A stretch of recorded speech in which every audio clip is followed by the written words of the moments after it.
আর বাকি অনেক পরিকল্পনা আছে আমাদের বাজেটে আমরা ঘোষণা করব। আপনারা একটু অপেক্ষায় থাকুন, একটু সাসপেন্সে থাকুন, সেটা চাই। সব বলে দেওয়া উচিত না। সম্পূর্ণ 1 বছরের পরিকল্পনা আগামী 22শে জুন রাজ্য বাজেটে রাখছি।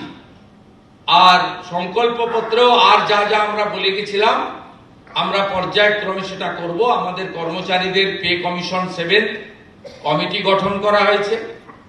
এরিয়ার ডিএও আমরা আসার পরে প্রায় 3 লক্ষ কর্মচারী এবং পেনশনার যাদের ডিউ ছিল তাদেরকে আমরা 16 থেকে 19 ক্লিয়ারও করেছি, বাকিটাও পর্যায়ক্রমে আমরা করছি।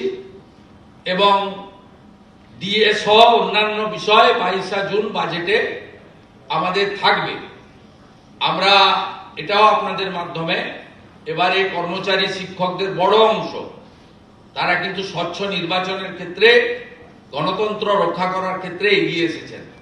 আমরা তাদেরও স্বার্থ রক্ষা করার ক্ষেত্রে লফুল আইনসম্মত স্বার্থ রক্ষা করার ক্ষেত্রে আমরা প্রচেষ্টা নিচ্ছি।